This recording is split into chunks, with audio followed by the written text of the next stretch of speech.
بسم اللہ الرحمن الرحیم۔ شروع اللہ کا نام لے کر جو بڑا مہربان نہایت رحم والا ہے۔ اے نبی، مجاہد لوگ تم سے غنیمت کے مال کے بارے میں دریافت کرتے ہیں کہ کیا حکم ہے۔ کہہ دو کہ غنیمت اللہ اور اس کے رسول کا مال ہے، تو اللہ سے ڈرو اور آپس میں صلح رکھو، اور اگر ایمان رکھتے ہو تو اللہ اور اس کے رسول کے حکم پر چلو۔ مومن تو وہ ہیں کہ جب اللہ کا ذکر کیا جاتا ہے تو ان کے دل ڈر جاتے ہیں، اور جب انہیں اس کی آیتیں پڑھ کر سنائی جاتی ہیں تو ان کا ایمان اور بڑھ جاتا ہے، اور وہ اپنے پروردگار پر بھروسہ رکھتے ہیں، اور وہ جو نماز قائم کرتے ہیں اور جو مال ہم نے ان کو دیا ہے اس میں سے نیک کاموں میں خرچ کرتے ہیں، یہی سچے مومن ہیں، اور ان کے لیے ان کے پروردگار کے ہاں بڑے بڑے درجے ہیں اور بخشش اور عزت کی روزی ہے۔ ان لوگوں کو اپنے گھروں سے اسی طرح نکلنا چاہیے تھا جس طرح تمہارے پروردگار نے تم کو تدبیر کے ساتھ اپنے گھر سے نکالا، اور اس وقت مومنوں کی ایک جماعت ناخوش تھی، وہ لوگ حق بات میں اس کے ظاہر ہونے کے بعد تم سے جھگڑنے لگے، گویا موت کی طرف ہانکے جاتے ہیں اور اسے دیکھ رہے ہیں۔ اور اس وقت کو یاد کرو جب اللہ تم سے وعدہ کرتا تھا کہ ابو سفیان اور ابو جہل کے دو گروہوں میں سے ایک گروہ تمہارے لیے مغلوب ہو جائے گا، اور تم چاہتے تھے کہ جو قافلہ بے شان و شوکت یعنی بے ہتھیار ہے وہ تمہارے ہاتھ آ جائے، اور اللہ چاہتا تھا کہ اپنے فرمان سے حق کو قائم رکھے اور کافروں کی جڑ کاٹ دے، تاکہ سچ کو سچ اور جھوٹ کو جھوٹ کر دے، گو مشرک ناخوش ہی ہوں۔ جب تم لوگ اپنے پروردگار سے فریاد کرتے تھے تو اس نے تمہاری دعا قبول کر لی اور فرمایا کہ تسلی رکھو، ہم 1000 فرشتوں سے جو ایک دوسرے کے پیچھے آتے جائیں گے تمہاری مدد کریں گے۔ اور اس مدد کو اللہ نے محض بشارت بنایا تھا کہ تمہارے دل اس سے اطمینان حاصل کرے، اور مدد تو اللہ ہی کی طرف سے ہے، بے شک اللہ غالب ہے، حکمت والا ہے۔ جب اس نے تمہاری تسکین کے لیے اپنی طرف سے تمہیں نیند کی چادر اڑھا دی اور تم پر آسمان سے پانی برسا دیا تاکہ تم کو اس سے نہلا کر پاک کر دے اور شیطانی نجاست کو تم سے دور کر دے، اور اس لیے بھی کہ تمہارے دلوں کو مضبوط کر دے اور اس سے تمہارے پاؤں جمائے رکھے۔ جب تمہارا پروردگار فرشتوں کو ارشاد فرماتا تھا کہ میں تمہارے ساتھ ہوں، تم مومنوں کو تسلی دو کہ ثابت قدم رہیں، میں ابھی کافروں کے دلوں میں رعب و ہیبت ڈالے دیتا ہوں، سو ان کی گردنیں اڑا دو اور ان کی پور پور توڑ دو۔ یہ سزا اس لیے دی گئی کہ انہوں نے اللہ اور اس کے رسول کی مخالفت کی، اور جو شخص اللہ اور اس کے رسول کی مخالفت کرتا ہے تو اللہ بھی سخت عذاب دینے والا ہے۔ یہ مزہ تو یہاں چکھو، اور یہ سمجھ لو کہ کافروں کے لیے آخرت میں دوزخ کا عذاب بھی تیار ہے۔ اے اہل ایمان، جب میدان جنگ میں کفار سے تمہارا مقابلہ ہو تو ان سے پیٹھ نہ پھیرنا، اور جو شخص جنگ کے روز اس صورت کے سوا کہ لڑائی کے لیے کنارے کنارے چلے یعنی حکمت عملی سے دشمن کو مارے یا اپنی فوج میں جا ملنا چاہے، ان سے پیٹ پھیرے گا تو سمجھو کہ وہ اللہ کے غضب میں گرفتار ہو گیا، اور اس کا ٹھکانہ دوزخ ہے، اور وہ بہت ہی بری جگہ ہے۔ پس تم لوگوں نے ان کفار کو قتل نہیں کیا بلکہ اللہ نے انہیں قتل کیا، اور اے نبی، جس وقت تم نے کنکریاں پھینکی تھیں تو وہ تم نے نہیں پھینکی تھی بلکہ اللہ نے پھینکی تھی۔ اس سے غرض یہ تھی کہ مومنوں کو اپنے احسانوں سے اچھی طرح آزما لے، بے شک اللہ سنتا ہے، جانتا ہے۔ ہوا بھی یوں ہی، اور کچھ شک نہیں کہ اللہ کافروں کی تدبیر کو کمزور کر دینے والا ہے۔ کافروں، اگر تم فیصلہ چاہتے ہو تو تمہارے پاس فیصلہ آ چکا، اگر تم اپنے افعال سے باز آ جاؤ تو تمہارے حق میں بہتر ہے، اور اگر پھر نافرمانی کرو گے تو ہم بھی پھر تمہیں عذاب کریں گے، اور تمہاری جماعت خواہ کتنی ہی بڑی ہو تمہارے کچھ بھی کام نہ آئے گی، اور اللہ تو مومنوں کے ساتھ ہے۔ اے ایمان والو، اللہ اور اس کے رسول کے حکم پر چلو اور اس سے روگردانی نہ کرو جبکہ تم سنتے بھی ہو، اور ان لوگوں جیسے نہ ہونا جو کہتے ہیں کہ ہم نے سن لیا مگر حقیقت میں نہیں سنتے۔ کچھ شک نہیں کہ اللہ کے نزدیک تمام جانداروں میں بدترین وہ بہرے گونگے لوگ ہیں جو عقل سے کام نہیں لیتے، اور اگر اللہ ان میں خیر کی طلب دیکھتا تو ان کو سننے کی توفیق بخشتا، اور اگر یوں ہی انہیں سنوا دیتا تو وہ منہ پھیر کر بھاگ جاتے۔ مومنوں، اللہ اور اس کے رسول کا حکم قبول کرو، جبکہ رسول تمہیں ایسے کام کے لیے بلاتے ہیں جو تم کو زندگی جاوداں بخشتا ہے اور جان رکھو کہ اللہ آدمی اور اس کے دل کے درمیان حائل ہو جاتا ہے، اور یہ بھی کہ تم سب اس کے روبرو جمع کیے جاؤ گے۔ اور اس فتنے سے ڈرو جو خصوصیت کے ساتھ انہی لوگوں پر واقع نہ ہوگا جو تم میں گناہگار ہیں، اور جان رکھو کہ اللہ سخت عذاب دینے والا ہے۔ اور اس وقت کو یاد کرو جب تم زمین مکہ میں قلیل اور ضعیف سمجھے جاتے تھے اور ڈرتے رہتے تھے کہ لوگ تمہیں اڑا نہ لے جائیں، یعنی ختم نہ کر دیں، تو اس نے تم کو جگہ دی اور اپنی مدد سے تم کو تقویت بخشی اور پاکیزہ چیزیں کھانے کو دیں تاکہ اس کا شکر کرو۔ اے ایمان والو، نہ تو اللہ اور رسول سے خیانت کرو اور نہ اپنی امانتوں میں خیانت کرو، اور تم ان باتوں کو جانتے ہو، اور جان رکھو کہ تمہارا مال اور اولاد بڑی آزمائش ہے، اور یہ کہ اللہ کے پاس نیکیوں کا بڑا ثواب ہے۔ مومنو، اگر تم اللہ سے ڈرو گے تو وہ تمہارے لیے حق و باطل کا فرق ظاہر کر دے گا اور تمہارے گناہ مٹا دے گا اور تمہیں بخش دے گا، اور اللہ بڑے فضل والا ہے۔ اور اس وقت کو یاد کرو جب کافر لوگ تمہارے بارے میں چال چل رہے تھے کہ تم کو قید کر دیں یا جان سے مار دیں یا وطن سے نکال دیں، تو ادھر تو وہ چال چل رہے تھے اور ادھر اللہ تدبیر کر رہا تھا، اور اللہ بہترین تدبیر کرنے والا ہے۔ اور جب ان کو ہماری آیتیں پڑھ کر سنائی جاتی ہیں تو کہتے ہیں یہ کلام ہم نے سن لیا ہے، اگر ہم چاہیں تو اسی طرح کا کلام ہم بھی کہہ دیں، اور یہ ہے ہی کیا، صرف اگلے لوگوں کی حکایتیں ہیں۔ اور جب انہوں نے کہا کہ اے اللہ، اگر یہ قرآن تیری طرف سے برحق ہے تو ہم پر آسمان سے پتھر برسا یا کوئی اور تکلیف دینے والا عذاب بھیج دے۔ اور اللہ ایسا نہ تھا کہ جب تک اے پیغمبر تم ان میں تھے انہیں عذاب دیتا، اور نہ ایسا ہے کہ وہ تو بخشش مانگیں اور اللہ انہیں عذاب دے۔ اور اب ان کے لیے کون سی وجہ ہے کہ وہ انہیں عذاب نہ دے، جبکہ وہ مسجد حرام میں نماز پڑھنے سے روکتے ہیں، جبکہ وہ اس مسجد کے متولی بھی نہیں ہیں۔ اس کے متولی تو صرف پرہیزگار ہیں، لیکن ان میں کے اکثر نہیں جانتے۔ اور ان لوگوں کی نماز خانہ کعبہ کے پاس سیٹیاں اور تالیاں بجانے کے سوا کچھ نہ تھی، تو تم جو کفر کرتے تھے اب اس کے بدلے عذاب کا مزہ چکھو۔ جو لوگ کافر ہیں اپنا مال خرچ کرتے ہیں کہ لوگوں کو اللہ کے رستے سے روکیں، سو ابھی اور خرچ کریں گے، مگر آخر وہ خرچ کرنا ان کے لیے موجب افسوس ہوگا،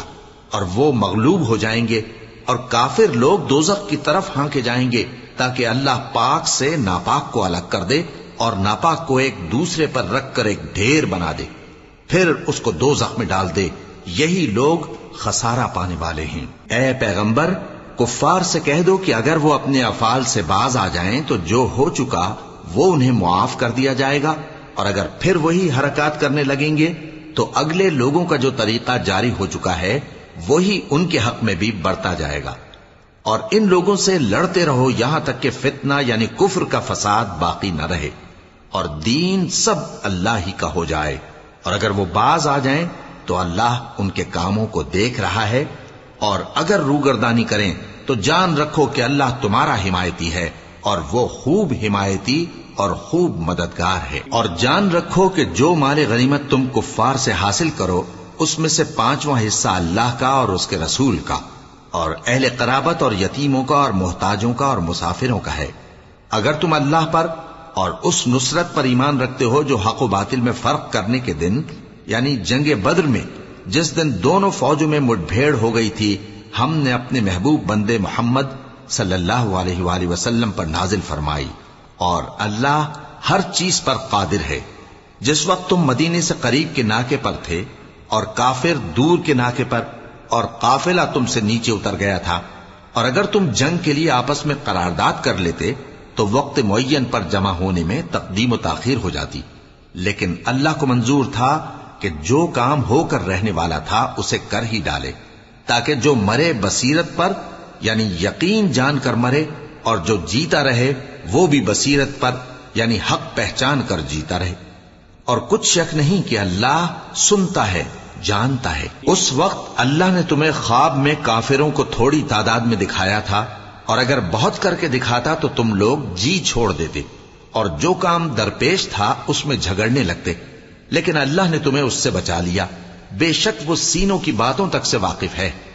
اور اس وقت جب تم ایک دوسرے کے مقابل ہوئے تو کافروں کو تمہاری نظروں میں تھوڑا کر کے دکھاتا تھا، اور تم کو ان کی نگاہوں میں تھوڑا کر کے دکھاتا تھا تاکہ اللہ کو جو کام کرنا منظور تھا اسے کر ڈالے، اور سب کاموں کا رجوع اللہ ہی کی طرف ہے۔ مومنو، جب کفار کی کسی جماعت سے تمہارا مقابلہ ہو تو ثابت قدم رہو اور اللہ کو بہت بہت یاد کرو تاکہ مراد حاصل کر لو، اور اللہ اور اس کے رسول کے حکم پر چلو، اور آپس میں جھگڑا نہ کرنا کہ ایسا کرو گے تو تم بزدل ہو جاؤ گے اور تمہاری ہوا اکھڑ جائے گی، اور صبر سے کام لو کہ اللہ صبر کرنے والوں کا مددگار ہے۔ اور ان لوگوں جیسے نہ ہونا جو اتراتے ہوئے یعنی حق کا مقابلہ کرنے کے لیے اور لوگوں کو دکھانے کے لیے گھروں سے نکل آئے اور لوگوں کو اللہ کی راہ سے روکتے ہیں، اور جو اعمال یہ کرتے ہیں اللہ ان کا احاطہ کیے ہوئے ہے۔ اور جب شیطان نے ان کے اعمال ان کو آراستہ کر دکھائے اور کہا کہ آج کے دن لوگوں میں سے کوئی تم پر غالب نہ ہوگا اور میں تمہارا رفیق ہوں، لیکن جب دونوں فوجیں ایک دوسرے کے مقابل صف آرا ہوئیں تو پسپا ہو کر چل دیا اور کہنے لگا کہ مجھے تم سے کوئی واسطہ نہیں، میں تو ایسی چیزیں دیکھ رہا ہوں جو تم نہیں دیکھ سکتے، مجھے تو اللہ سے ڈر لگتا ہے اور اللہ سخت عذاب کرنے والا ہے۔ اس وقت منافق اور کافر جن کے دلوں میں بیماری تھی کہتے تھے کہ ان لوگوں کو ان کے دین نے مغرور کر رکھا ہے، اور جو شخص اللہ پر بھروسہ رکھتا ہے تو اللہ غالب ہے، حکمت والا ہے۔ اور کاش تم اس وقت کی کیفیت دیکھو جب فرشتے کافروں کی جانیں نکالتے ہیں کہ ان کے چہروں اور پیٹھوں پر مارتے جاتے ہیں اور کہتے ہیں اب آگ کے عذاب کا مزہ چکھو، یہ ان اعمال کی سزا ہے جو تمہارے ہاتھوں نے آگے بھیجی ہیں۔ اور یہ جان رکھو کہ اللہ بندوں پر ظلم نہیں کرتا، جیسا حال فرعونیوں اور ان سے پہلے لوگوں کا ہوا تھا ویسا ہی ان کا ہوا کہ انہوں نے اللہ کی آیتوں سے کفر کیا تو اللہ نے ان کے گناہوں کی سزا میں ان کو پکڑ لیا۔ بے شک اللہ زبردست ہے، سخت عذاب دینے والا ہے۔ یہ اس لیے کہ جو نعمت اللہ کسی قوم کو دیا کرتا ہے جب تک وہ خود اپنے دلوں کی حالت نہ بدل ڈالیں اللہ اسے نہیں بدلا کرتا، اور اس لیے کہ اللہ سنتا جانتا ہے۔ جیسا حال فرعونیوں اور ان سے پہلے لوگوں کا ہوا تھا ویسا ہی ان کا ہوا۔ انہوں نے اپنے پروردگار کی آیتوں کو جھٹلایا تو ہم نے ان کو ان کے گناہوں کے سبب ہلاک کر ڈالا اور فرعونیوں کو ڈبو دیا، اور وہ سب ظالم تھے۔ جانداروں میں سب سے بدتر اللہ کے نزدیک وہ لوگ ہیں جو کافر ہیں، سو وہ ایمان نہیں لاتے۔ جن لوگوں سے تم نے صلح کا عہد کیا ہے پھر وہ ہر بار اپنے عہد کو توڑ ڈالتے ہیں اور اللہ سے نہیں ڈرتے، اگر تم ان کو لڑائی میں پاؤ تو انہیں ایسی سزا دو کہ جو لوگ ان کے پس پشت ہوں وہ ان کو دیکھ کر بھاگ جائیں، عجب نہیں کہ ان کو اس سے عبرت ہو۔ اور اگر تم کو کسی قوم سے دغابازی کا خوف ہو تو ان کا عہد انہی کی طرف پھینک دو کہ اس طرح تم سب برابر ہو جاؤ۔ کچھ شک نہیں کہ اللہ دغابازوں کو دوست نہیں رکھتا،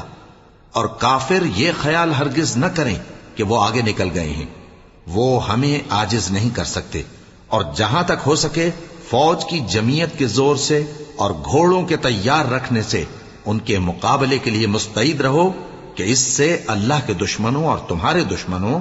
اور ان کے سوا اور لوگوں پر جن کو تم نہیں جانتے اور اللہ جانتا ہے ہیبت بیٹھی رہے گی، اور تم جو کچھ اللہ کی راہ میں خرچ کرو گے اس کا ثواب تم کو پورا پورا دیا جائے گا اور تمہارا ذرا نقصان نہ کیا جائے گا۔ اور اگر یہ لوگ صلح کی طرف مائل ہوں تو تم بھی اس کی طرف مائل ہو جاؤ، اور اللہ پر بھروسہ رکھو، کچھ شک نہیں کہ وہ سب کچھ سنتا ہے جانتا ہے۔ اور اگر یہ چاہیں کہ تم کو فریب دیں تو اللہ تمہیں کفایت کرے گا، وہی تو ہے جس نے تم کو اپنی مدد سے اور مسلمانوں کی جمعیت سے تقویت بخشی اور ان کے دلوں میں الفت پیدا کر دی، اور اگر تم دنیا بھر کی دولت خرچ کرتے تب بھی ان کے دلوں میں الفت پیدا نہ کر سکتے،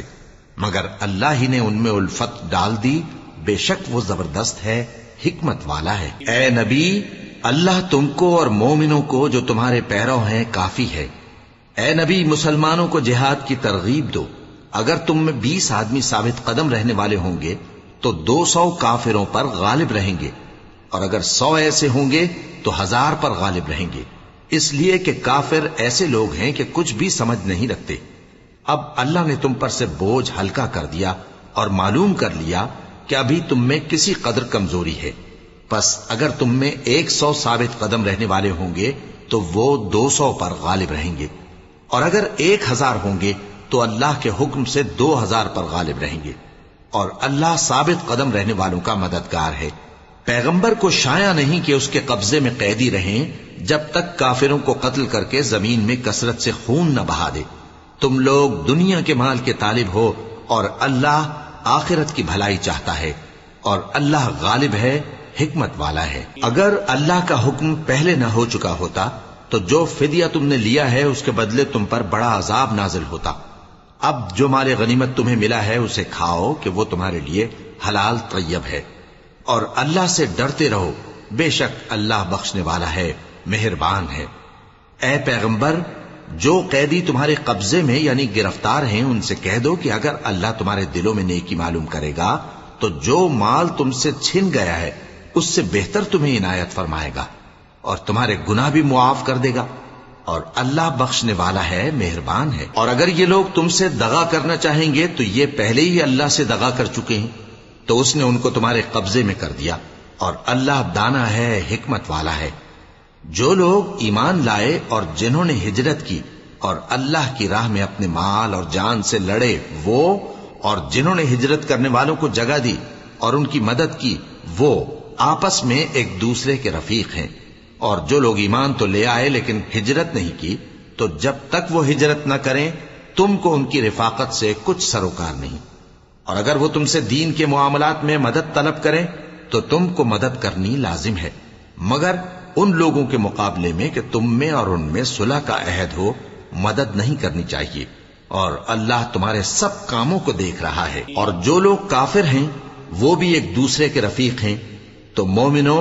اگر تم یہ کام نہ کرو گے تو ملک میں فتنہ برپا ہو جائے گا اور بڑا فساد مچے گا۔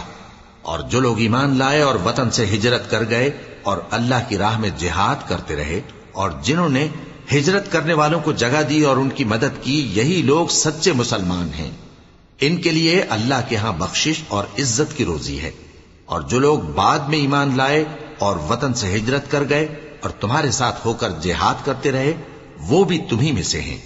اور رشتہ دار اللہ کے حکم کی روح سے ایک دوسرے کے زیادہ حقدار ہیں، کچھ شک نہیں کہ اللہ ہر چیز سے واقف ہے۔